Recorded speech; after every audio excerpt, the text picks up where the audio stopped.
Bien,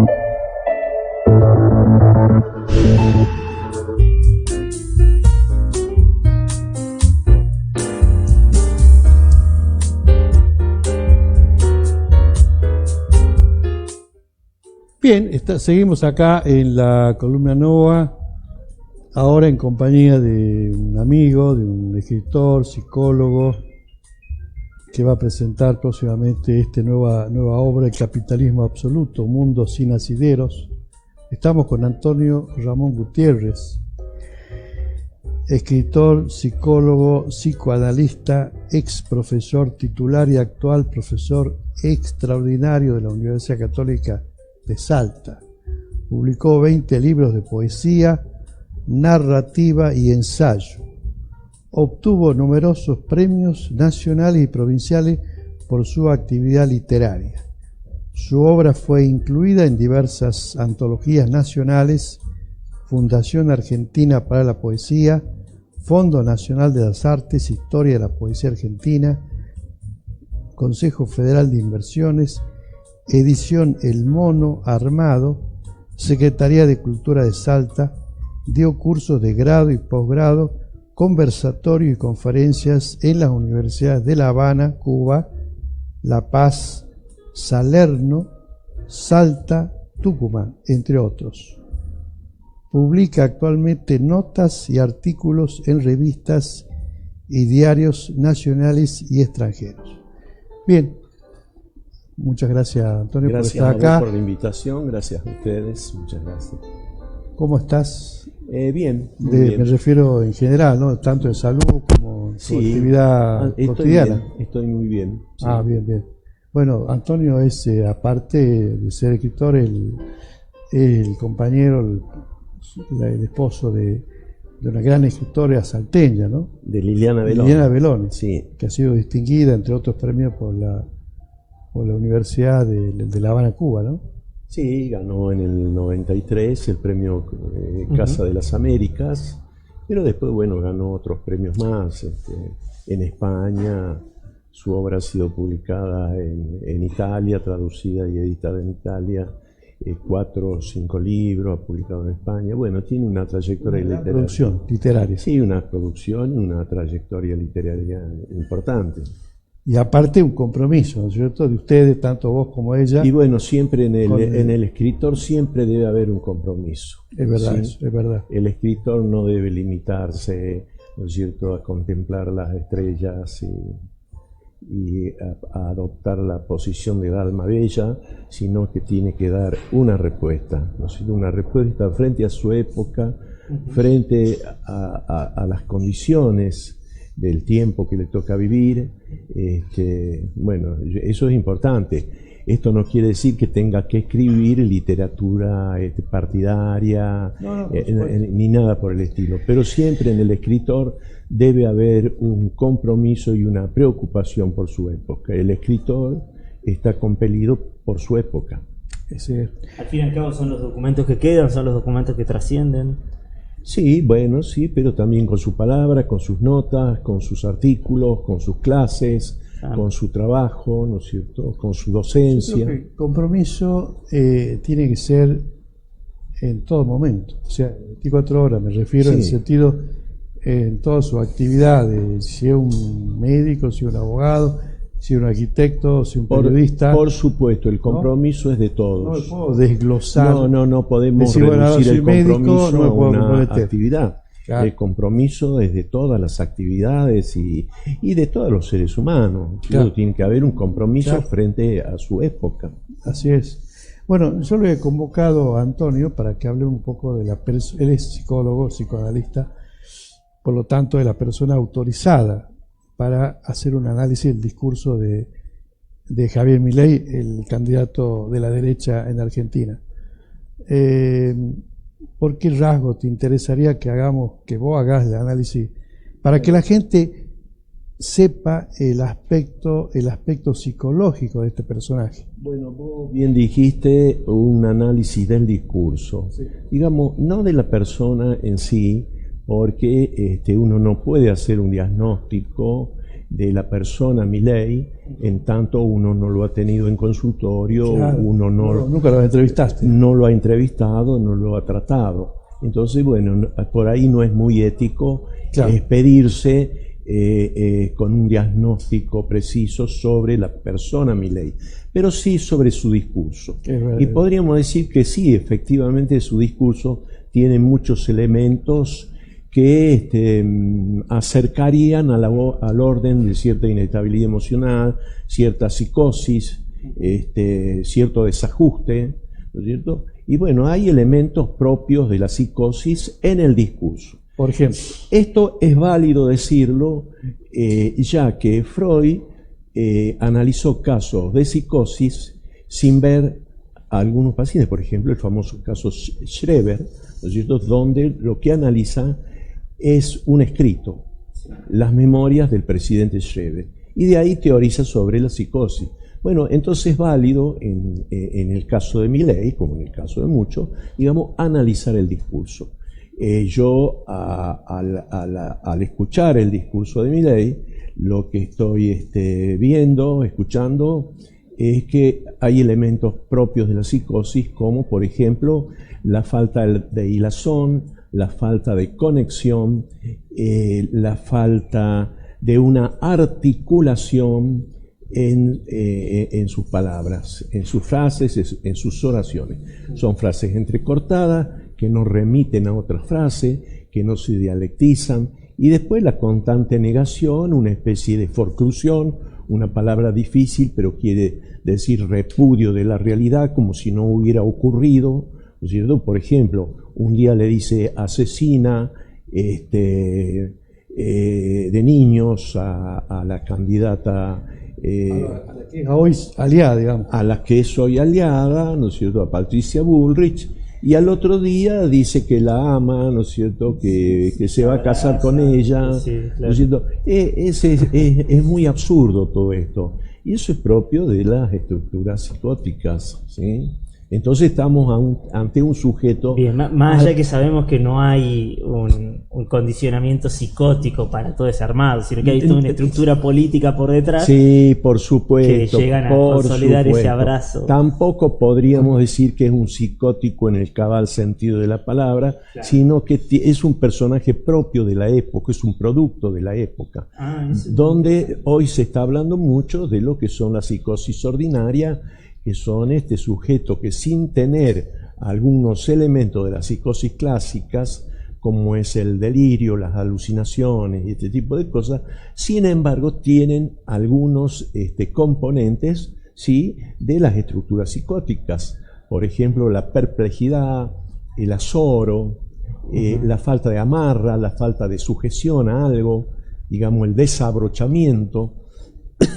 Bueno, son elementos que aparecen en Milei, pero como vos bien dices, él no es más que un personaje, claro, digamos, porque detrás de él están muchos poderes fácticos. Los poderes, y esos poderes son los grandes grupos de la economía concentrada, las mafias económicas, las grandes mafias financieras especulativas globales. Bueno, yo me animaría a decir, asumiendo algún riesgo, hasta una famosa embajada, ¿no es cierto? Porque hay una disputa en el mundo respecto sobre todo al Cono Sur, hay una guerra geopolítica. Digamos, está por un lado Estados Unidos y por otro lado está China, la India, Sudáfrica, Brasil, Rusia, los BRIC. ¿No es cierto? Entonces se están disputando. Y lo que quieren es venir por todo. Venir y comprar vaca muerta, por ejemplo, sí, claro, sí, el litio, llevárselo sin procesar, llevárselo a granel, digamos, apropiarse de YPF, apropiarse de Aerolínea Argentina, de las jubilaciones, que es un negocio formidable. Es decir, está todo el proyecto de apropiación. Hay en el mundo un proyecto de apropiación planetaria de parte del capitalismo actual, por parte de unos pocos, ¿no es cierto? Entonces, ese proyecto está para la Argentina. El otro candidato, aún estando dentro del capitalismo y del neoliberalismo, etcétera, tiene al menos, ¿no es cierto?, una cierta barrera, pone una cierta barrera, un cierto control, ¿no es cierto?, a ese desborde, a esa voracidad capitalista sin límite. Es decir, un sentido más nacional, es decir, de no abrir, por ejemplo, las importaciones para que se fundan todas las pequeñas y medianas empresas, etc. Bueno, sí, o cuidar puntos estratégicos, como vos bien lo dijiste, vaca muerta. Si me permitís, Antonio, volver una vez más al tema de la persona, al análisis de la persona. Bueno, te escuchaba esto sobre el discurso, ¿no es cierto? Cómo discursivamente se pueden sacar un montón de conclusiones. Hay un debate bastante interesante entre Javier Milei y Juan Grabois. Lo pueden consultar en internet con Jorge Fontevecchia como moderador. Bastante interesante el debate entre los dos, pero ahí se nota clarísimo, ¿no?, como Milei no puede terminar de hilar una idea que salta a otra, y se le hacía muy difícil al quien escucha esa entrevista, se le hace muy difícil seguirle el hilo a Javier Milei. Pero efectivamente, porque es un sujeto errático, es un sujeto desabrochado, desamarrado, sí, ¿no es cierto?, sin un punto de sujeción propio de la psicosis. Entonces, eso te iba a preguntar, ¿cuáles son los síntomas de la persona psicótica? Bueno, digamos, bueno, los principales, bueno, es el estado de azoro, el estado de perplejidad, la falta de amarra, la falta de una sujeción, y después vienen otros fenómenos como son los delirios, las alucinaciones. Hay también algo que pareciera, si es cierto lo que dice, pareciera estar en dirección a cierta cuestión ya alucinatoria, como es hablar con los perros, ¿no es cierto? Bueno, todo el mundo habla con sus perros, pero el problema de Milei es que los perros están muertos. Y además le contestan. Y asesoran, toman decisiones sobre los rumbos del país. y los perros van a tomar decisiones. Bueno, es un personaje realmente altísimamente peligroso, pero es una especie de muñeco Pepito, porque yo no creo que vaya a durar mucho tiempo en el gobierno. Lo están usando. Sí, en el caso de triunfar. En el caso de triunfar, claro, que esperemos que no sea así. Ahora, Milei, me refiero a Milei, ¿no? Sí, sí. En el caso de triunfar, y yo supongo, ¿no es cierto?, espero estar equivocado, y que no gane Milei, yo creo que va a ganar Massa, yo creería que va a ganar Massa, que la sociedad argentina no se va a suicidar, no se va a tirar al abismo, ¿cierto? Yo creería eso, pero en caso de ganar va a durar muy poco tiempo en el poder. Ahora, porque le van a hacer alguna figura, alguna triquiñuela interna, constitucional, algo así, para desplazarlo y subir los que están detrás de él, asumir y tenerlo a él como una figura decorativa. Ojalá que no, porque si hay algo que mantenemos también siempre es el pacto democrático, ¿no? Si gana Milei, que cumpla su mandato, y que después el pueblo se encargue en las urnas. Pero te quería hacer otra pregunta, volviendo al análisis. A través del lenguaje corporal, ¿se pueden sacar algunas conclusiones? Porque también es muy expresivo, ¿no, Javier? Sí, Milei. Yo del lenguaje corporal no entiendo nada, ¿no es cierto? Esa es una disciplina que no tiene que ver con la psicología, que no tiene que ver con el psicoanálisis. Bueno, tiene que ver con otras cuestiones, con otros estudios que yo no manejo. Claro. De todas maneras, sus conductas corporales también son llamativas, son significativas, digamos. Por ejemplo, los arranques de violencia, ¿no es cierto?, la impulsividad, las furias repentinas y todo salir con una motosierra en medio de una multitud agitando la motosierra. Cuando veo el video resulta que la motosierra estaba encendida porque tiraba humo, ¿no es cierto? y detrás de él, debajo de él había un montón.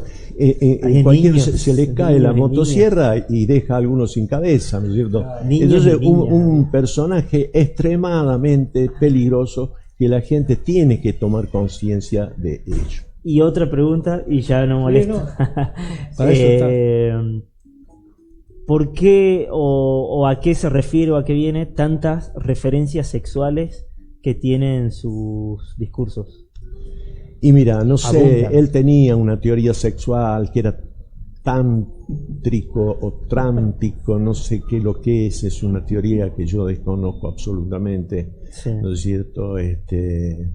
Y bueno, es grosero, es una persona que usa metáforas inusitadas, pero no es inocente en este caso, Claro. porque está dirigido a ciertos sectores en el que él capta votos. A ver, capta voto, Antonio, eso quería preguntarte. Por ejemplo, de una edad de entre 18 y 30.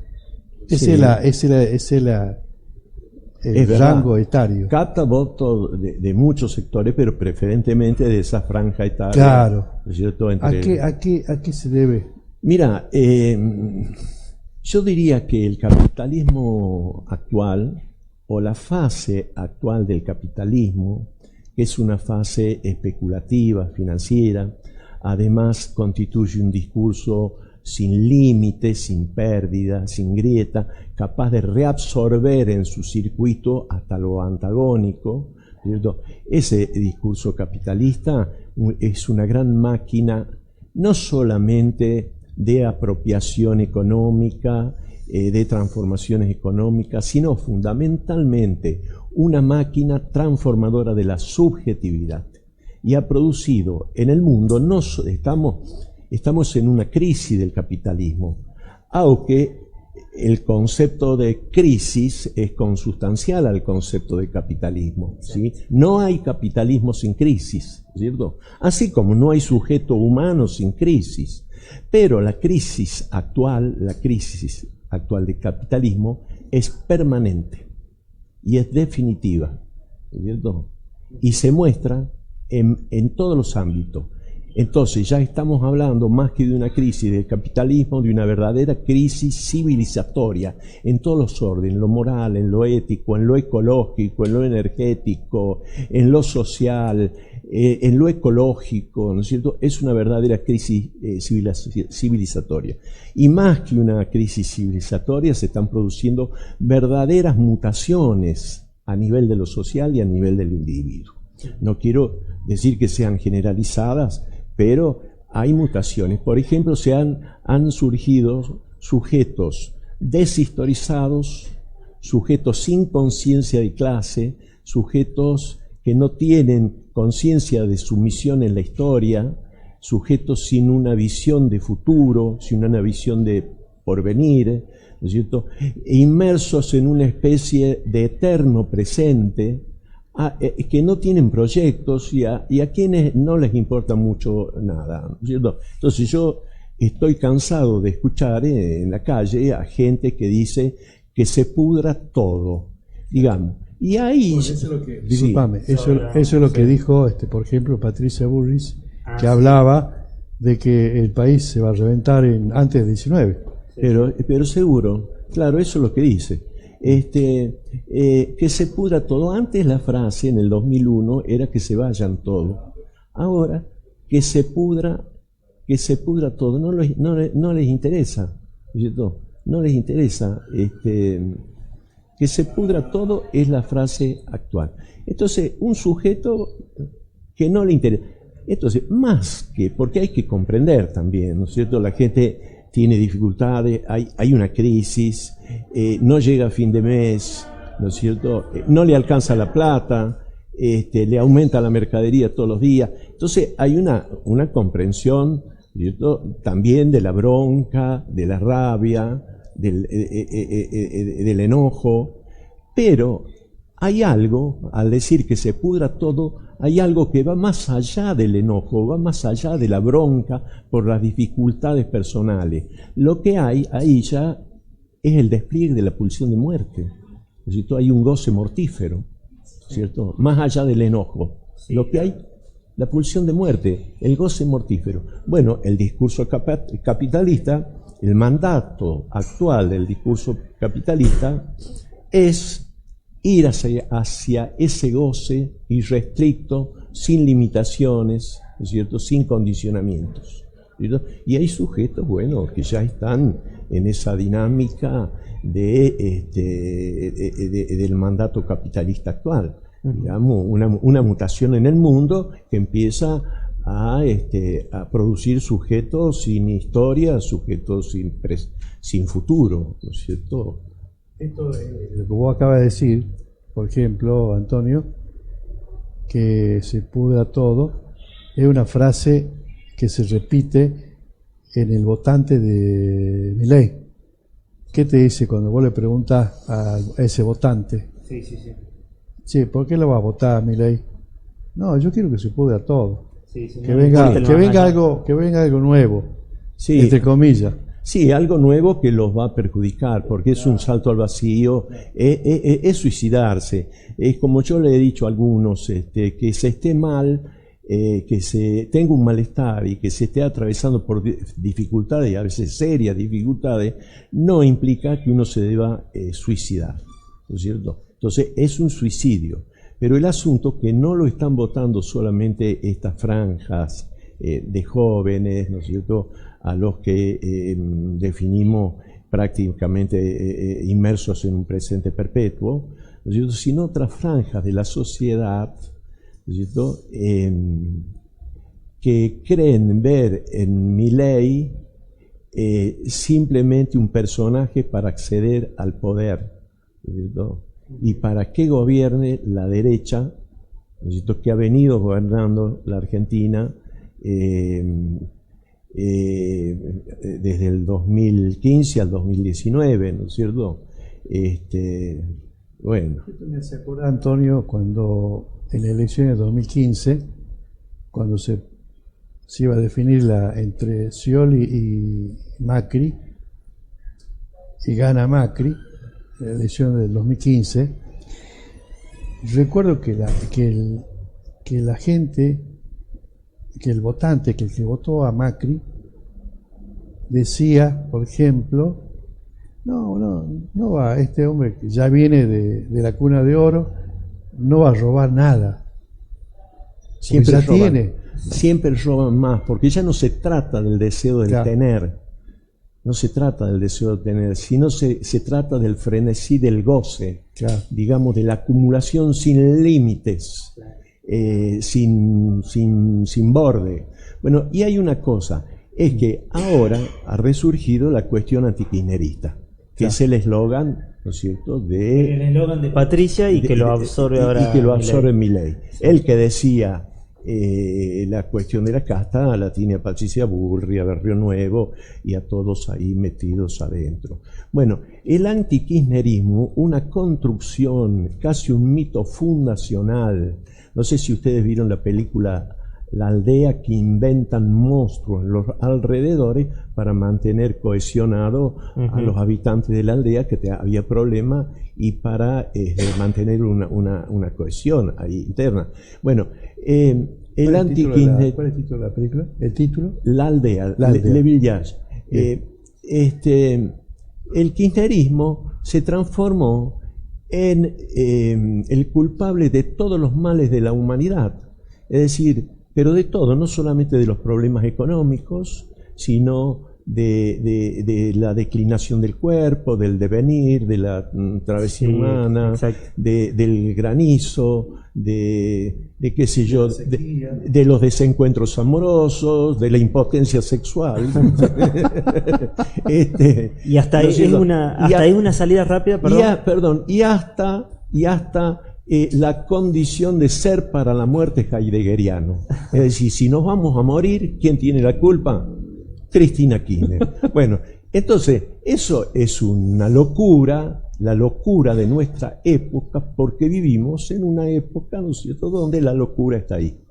Sí, hasta se convirtió en una suerte de salvoconducto, ¿viste? Porque vos cuando te sentás a debatir con estas personas, como carecen de argumentos desde lo histórico, desde lo político, te ponen en un lugar fácil, en un lugar sencillo de, vos sos cuca. Vos sos cuca, no se puede debatir, no se puede hablar con vos, pero claro, o sea, en el medio yo te estoy exponiendo todos los argumentos, las pruebas, ahí estoy proponiendo los el debate. Argumentos. Bueno, eso que usan los anticucas, llamémosle así, bueno, hablan con holofrases. Claro, exacto. Con frases, ¿ya qué son las holofrases? Frases que no se articulan con otras frases, Claro. ¿no es cierto? Frases congeladas, sintagmas congelados, ¿no es cierto? Que no se pueden dialectizar, que no se pueden explicar. Entonces dice, se robaron todo. Bueno, perfecto, bien, bien. A ver, decime, ¿qué es de todo? Dice, todo es todo. Pero ¿cómo Pero, todo? claro, a ver, ¿Te robaron la goma de auxilio del auto, por ejemplo? No, no, no. Bueno, entonces no se robaron todo. Una mujer una vez en una reunión dice, Cristina es estalinista. Le pregunto, ¿qué es el estalinismo? Y se sorprendió y dice, no sé qué es el estalinismo. Entonces, ¿Y por qué decís que es estalinista? Y dice, porque lo escuché en TN. Bueno, ahí tenés, es poco serio todo esto, ¿no es cierto? Y hay una degradación, ¿no es cierto? Una degradación social y una degradación mental. El capitalismo va por la degradación mental. totalmente. Bien, estamos conversando con Antonio Gutiérrez, psicólogo, escritor, autor de este libro. A ver, lo mostramos.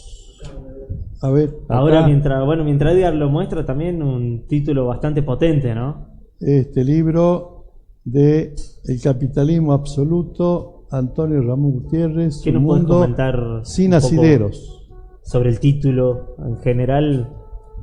Bueno, este libro, Abre una puerta ahí bastante interesante. bueno, lo escribí en un lenguaje accesible, tendiente a llegar a la mayor cantidad de público, de lectores De posibles. llegar al pueblo. Para llegar, si es posible, al pueblo, ¿sí? Para denunciar o para desocultar algunas cuestiones fundamentales de la época, sobre todo a lo que atañe a la fase actual del capitalismo, el capitalismo que se presenta como eso que ya habíamos dicho, un movimiento circular sin pérdida, que reincorpora como una gran boca pantagruélica que todo lo absorbe, que todo lo traga, que todo lo reincorpora en su circuito y que no deja nada afuera. Por eso la pregunta actual, digamos, no es cómo hacer la revolución, ¿no es cierto?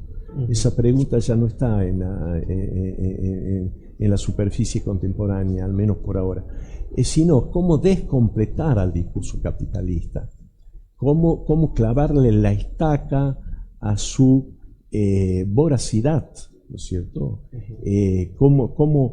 No cómo humanizarlo, porque el capitalismo no tiene nada que ver con lo humanizable, no es humanizable, pero cómo ponerle un control, cómo ponerle un límite, porque por este camino lleva al mundo a la destrucción.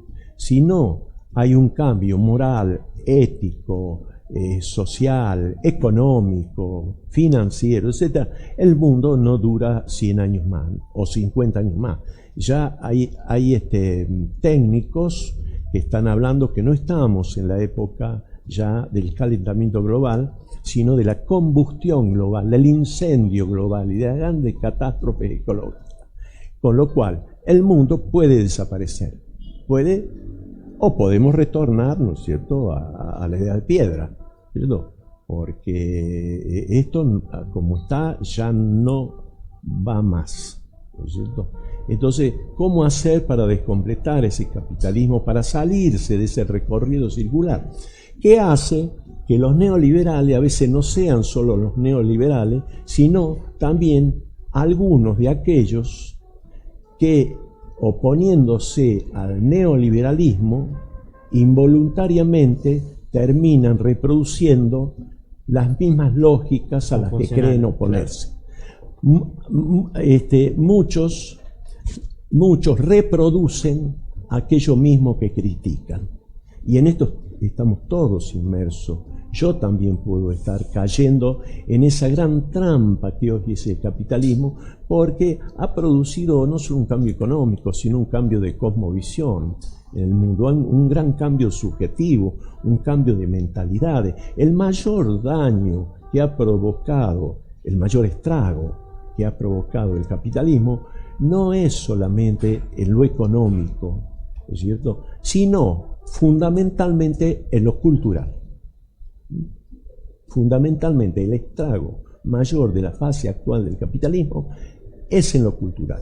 La corrupción no está limitada a lo económico, la corrupción también está limitada a diversos ámbitos, entre ellos el ámbito cultural.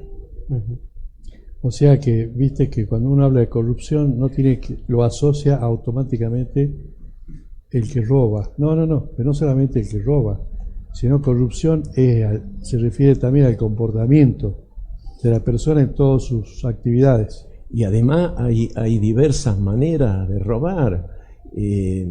Digamos que hay un robo, un robo que hasta es legal, que es el inmenso, el descomunal robo que se hace, ¿no es cierto?, a nivel económico por parte de las grandes mafias financieras especulativas, los bancos y todo. Si vos agarrás una boleta de cualquier cosa, un resumen o como se llame, vas a ver que ahí hay un montón de pequeños pagos que vos haces y que ni siquiera te interesa porque son pequeños.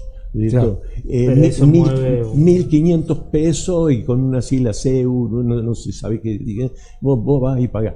Te están robando todo el tiempo, te están cargando por aplicaciones, por esto, por otro. Eso es un robo descomunal. Claro. Y después la fuga de capitales, los paraísos fiscales. El tema de la deuda externa, que prácticamente es una fuga. Sobre todo con la toma de deuda. Toman deuda, claro, para hacer grandes negociados y bicicleta financiera, poner el dólar bajo, claro, y que se lo lleven afuera. Bueno, es un robo global.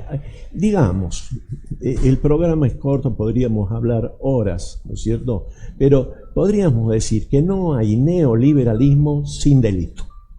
¿Sí? Exacto, totalmente. De ahí a que existan los sistemas... es un requisito sine qua non. Sí. Que haya neoliberalismo con robo, por supuesto. El robo es la pata, es una de las patas fundamentales, bien, estructurales sobre las que se asiente el neoliberalismo. No hay neoliberalismo sin robo, sin fuga de capitales, sin paraísos fiscales, ¿no es cierto? Y todo. No hay capitalismo, neoliberalismo, que es una de las bases actual del discurso capitalista, sin narcotráfico. Pero para explicarle a la audiencia, perdón, hoy uno de los grandes problemas que tenemos es la deuda con el FMI, ¿no es cierto? Que nos quitan reservas de dólares del Banco Central y eso afecta en la inflación, en el dólar paralelo, en el dólar ilegal, mejor dicho, etcétera, etcétera. Todo eso tiene su génesis donde en la toma de deuda con el FMI, el ingreso de ese dinero y la salida de ese dinero a través de las fugas de capitales, todo eso consolidado, entre otras leyes, por la Ley de Servicios Financieros, una ley de la dictadura militar que hasta la fecha sigue vigente y nadie la cuestiona, ¿no? Absolutamente de acuerdo. Bueno, y nadie discute eso. O sea, pues estamos discutiendo si vamos a pagar planes o no, si vamos a dolarizar o no. Es más, estamos discutiendo miniedades, pero ahí está la base del neoliberalismo, sí, y un poco lo que es más explicando. Yo te diría que la deuda esta que estamos soportando, que la van a soportar con nuestros nietos, sí, o nuestros nietos, esta deuda no es como la gente cree, que se la dieron a la Argentina para que Macri ganara las elecciones. Al Fondo Monetario no le importaba mucho si era Macri o era Larreta o era cualquier otro. La deuda esta fue una exigencia, ¿no es cierto?, al gobierno macrista para que la Argentina se endeudara. ¿Pero para qué? Para acollararla, para asfixiarla, para someterla, para doblegarla, para tener el país a sus pies, ¿no es cierto? No es simplemente para que Macri ganara las elecciones. Por supuesto que Macri, contentísimo, feliz de su vida, claro, porque él es parte también de esa gran mafia, de esa gran corporación mundial que se apropia del mundo y que... Él contento porque estaba cumpliendo con sus metas. Y estaba cumpliendo con sus proyectos, con sus mandantes y con él mismo como empresario, ¿no es cierto?, para esos grupos que han creado no solamente pobreza, sino marginalidad e inclusive exclusión en el mundo. ¿no es cierto? Es lo que se plantea la obra de Shakespeare, El mercader de Venecia, la libra de carne, sí, que cuando se vence el plazo y no le pudieron pagar, quieren ir con el dinero a pagarle, y el como es no el mercader, el usurero, llamemos así, el prestamista, ya ahí no quiere recibir la plata, sino que quiere la libra de carne, es ir a fondo, claro, ir y sacarle un pedazo del corazón del deudor, ¿no es cierto? Y acá, en la Argentina, en este caso de la deuda externa, ¿cuál sería la libra de carne acá? ¿Cuál sería? Porque es mentira que a los organismos internacionales les interesa que los países paguen la deuda. Todo lo contrario, quieren que no paguemos, que no podamos pagar, ¿no es cierto? Que nos endeudemos más todavía. ¿Y cuál es la libra de carne? ¿Por qué vienen? Es como el usurero del barrio, quería ir por la casa, ¿no es cierto? Los usureros los delincuentes lo que quieren es vaca muerta, es el litio, el agua, YPF, las jubilaciones, el mar, bueno, todo lo que nos imaginemos que pueden ser los negociados. Entonces es lo que se están disputando, lo que se disputa, lo que quiere el grupo de como es de Milei, Bullrich, Macri y compañía, no es el bienestar del país, sino que son los negociados. Así es. Bien, ya estamos en la parte final, Antonio. Estamos conversando con Antonio Gutiérrez, psicólogo, escritor. Este libro, Capitalismo Absoluto, lo vas a presentar, ¿qué fecha? Mira, ese ya lo presenté. Ya lo presenté en Buenos Aires, en un lugar en Buenos Aires, y lo presento el 28 ahora de noviembre, dentro de unos días después de la elección. Lo presento en el Senado de la Nación. Sí, en Buenos Aires, el Senado de la Nación. Espero que no sea acá en Salta no lo va a presentar. Y en Salta en algún momento también lo voy a presentar. Lo que pasa es que estoy mucho yo en Buenos Aires. Estás más viviendo en Buenos Aires. Allá en Buenos Aires que acá, pero de todas maneras lo tengo que presentar acá en alguna librería, y bueno, ya van a ser invitados ustedes. Bueno, muchísimas gracias. Antonio Gutiérrez, psicólogo, escritor. Bueno, vos tenés la cámara 3, si vos le podés decir tu última palabra a aquel votante que está en duda a quién va a votar el 19, o aquel que decidió votarlo a Milei. ¿Qué le dirías, por ejemplo? Ahí tenés la cámara 3. Bueno, yo le diría a los votantes de Milei que se puede votar a cualquier candidato, ¿no es cierto? Lo que no hay que votar es contra uno mismo, contra sí mismo. Y votar a Milei es votar contra uno mismo, ¿no es cierto? Porque que se pudra todo, los que se van a perjudicar no son los ricos, todo lo contrario, los ricos van a ser inmensamente más ricos, y algunos políticos también se van a ver inmensamente beneficiados. Los perjudicados, los realmente perjudicados, van a ser los votantes de Milei, digamos, esa gente que dice que se pudra todo, ¿no es cierto? Que haya un cambio. Ese cambio no puede ser cualquier cambio, no puede ser una caída en el abismo, un tirarse al precipicio, un meterse un tiro, no. El cambio tiene que ser un cambio positivo, no un cambio para atrás, un cambio nefasto. Bueno, yo les digo, hay que votar a favor de uno mismo, no en contra de uno mismo. Y votar a Milei es tirarse al abismo. Tirarse al abismo. Así de simple. Bueno, muchas gracias, Antonio. Bueno, estuve medio enfático, ¿no es cierto? Pero estamos muy próximos a las elecciones. Estamos a días de las elecciones. Entonces, ¿no sentiste ningún murmullo por detrás que te haya...? No, sentí el ladrido de un perro acá, pero debe ser el del vecino. Pero no te dio ninguna indicación político-económica. No. Es que además me quedo tranquilo. No tengo como Milei un traductor. ¿No es cierto? El perro dice guau guau y yo no sé qué mensaje me está transmitiendo. Bien, así hemos conversado entonces, ha sido un placer, un honor de haber conversado con Antonio, con quien nos conocemos desde la facultad. De la Universidad de Católica. la Universidad Católica. Y hace muchas décadas. Hace muchas décadas. Sí. No decimos cuánto. No, mejor no digamos. Bueno, muchas gracias, Antonio, No, nuevamente. gracias a ustedes por la invitación tan gentil. Y un saludo a Liliana. Bueno, serán dados. Muchísimas gracias. Muy bien, señor director, vamos a ir a una pausa, vamos a pasar el testimonio de los familiares de los gendarmes fallecidos en el accidente el 2015 y luego ya va a estar el último invitado del programa.